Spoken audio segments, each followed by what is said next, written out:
सुप्रभात बच्चों, कैसे हो आप सब।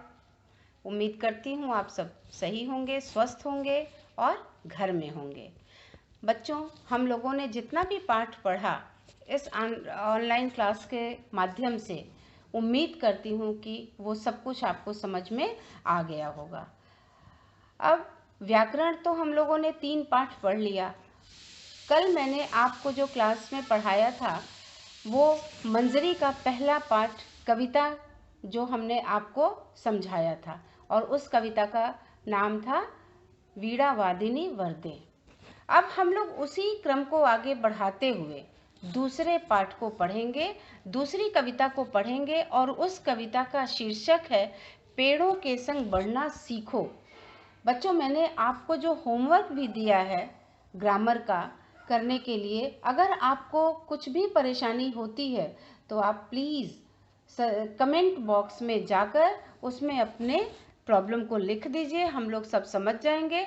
और अगर आपको फेयर कॉपी की दिक्कत हो रही है तो घर में रफ कॉपी होगी, लास्ट ईयर की कॉपियाँ बची होंगी, उसमें आप आंसर करने का प्रयास करिए।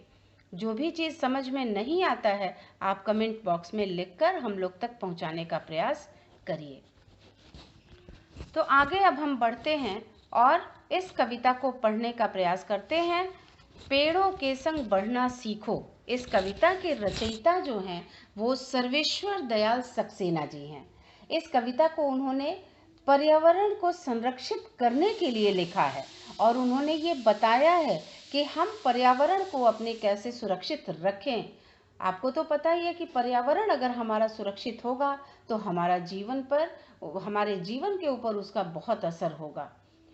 तो उन्होंने कविता जो लिखी है उस कविता की 4 लाइन मैं आपको पढ़ूंगी, सुनाऊंगी, उसके बाद उसका अर्थ बताऊंगी।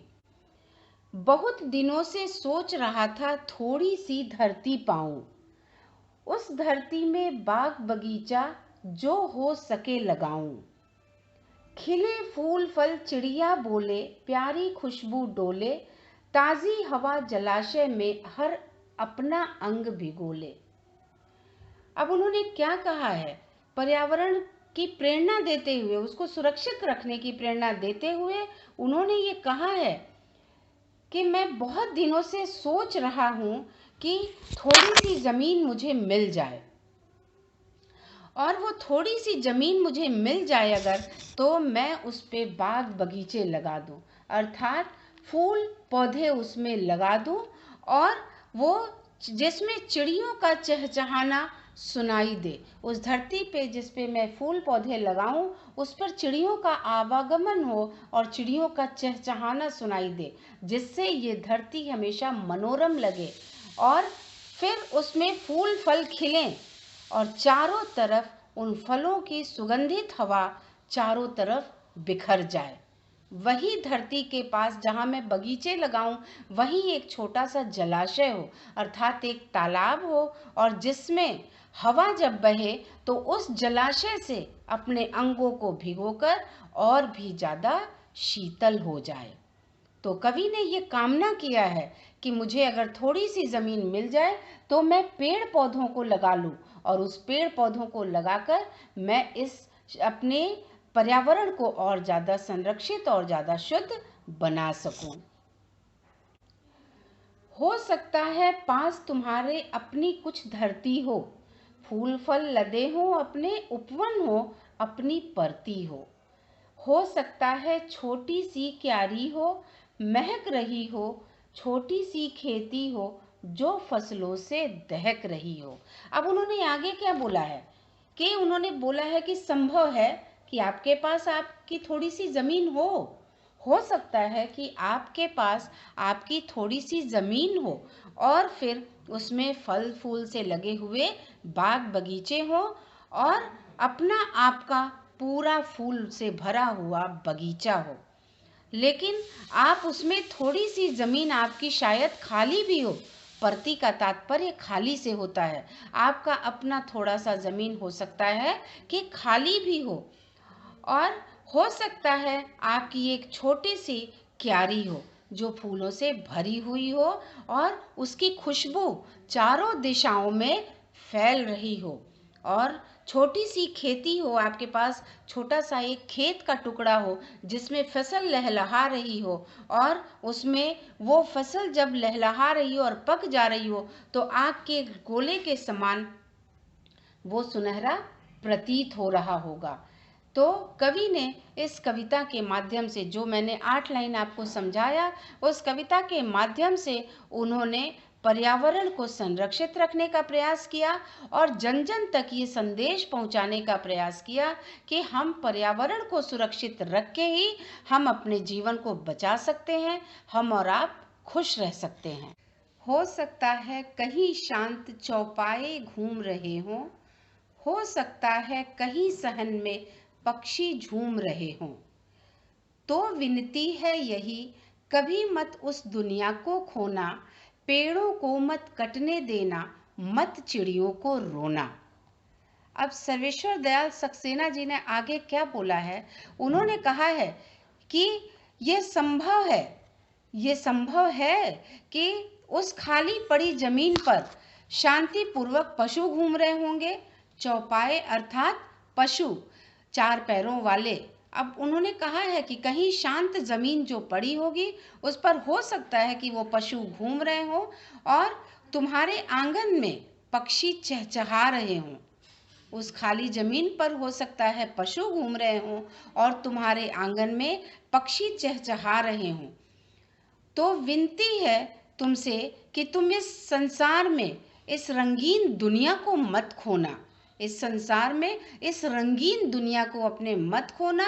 अर्थात तुम्हारे आंगन में, सहन का अर्थ होता है आंगन, तुम्हारे आंगन में, तुम्हारे खाली जमीन पर तुम्हारे चारों तरफ शांत चौपाए अर्थात पशु घूम रहे होंगे, पक्षियां चहचहा रही होंगी।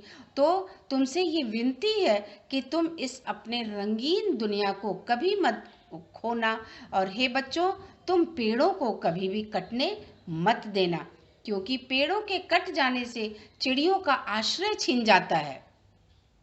जिस पर चिड़िया अपना घर बनाती हैं, अपना घोंसला बनाती हैं, वो आश्रय छिन जाता है और हमको लगता है कि कहीं ऐसा ना वो दिन देखना पड़े हमको कि चिड़ियों के लिए हम रोते रहें और फिर हमको एक भी चिड़िया नज़र ना आए।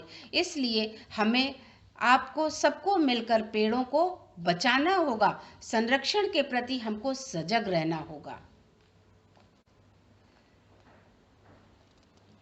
एक एक पत्ती पर हम सबके सपने सोते हैं, शाखें कटने पर वे भोले शिशुओं सा रोते हैं। पेड़ों के संग बढ़ना सीखो, पेड़ों के संग हिलना, पेड़ों के संग संग इतराना, पेड़ों के संग हिलना। अब कवि ने आगे क्या बोला है कि जिस प्रकार पेड़, हम जब पेड़ लगाते हैं, जमीन में, धरती पर पेड़ लगाते हैं, तो बच्चों के अनुसार वो पेड़ बढ़ते हैं। जैसे बच्चे बढ़ते हैं दिन रात, वैसे भी हमारे पेड़ भी बढ़ते हैं। तो एक एक पत्ती पर उन्होंने कहा कि जब हम पेड़ों को लगाते हैं तो उन पेड़ों की एक एक पत्तियों पर हमारे सपने होते हैं, अर्थात वो एक एक पत्तियां हमारे लिए बहुत मूल्यवान है, क्योंकि वही हमारे सपनों का आधार है। और जब पेड़ों की शाखाएं कटती हैं, जब पेड़ों की डालियां कटती हैं, तो वे बच्चों के तरह रोते हैं। वो पेड़ डालियों के कटने पर बच्चों की तरह रोते हैं।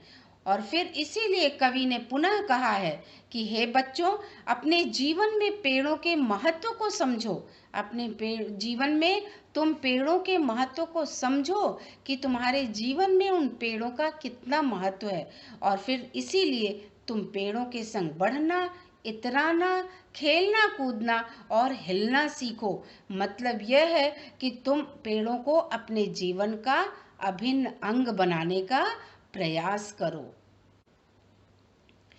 बच्चे और पेड़ दुनिया को हरा भरा रखते हैं, नहीं समझते जो वे दुष्कर्मों का फल चखते हैं।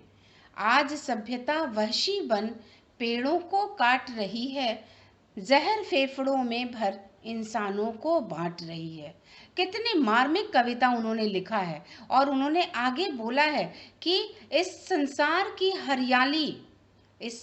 की हरियाली और खुशहाली जो हमारे जीवन में व्याप्त है, वो केवल और केवल उसके आधार बच्चे और पेड़ हैं।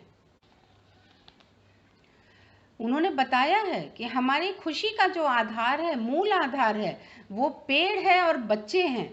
दोनों का हमारे जीवन में होना बहुत आवश्यक है। इसलिए उन्होंने कहा कि जो नहीं समझ पाते इस बात को और पेड़ों को हमेशा काटते रहते हैं, जो इस बात को समझने का प्रयास ही नहीं करते, वे उसके दुष्कर्म का फल भोगते हैं, अर्थात अपने बुरे कर्मों का फल वे अवश्य भोगते हैं और अंत में उनको पछताना पड़ता है।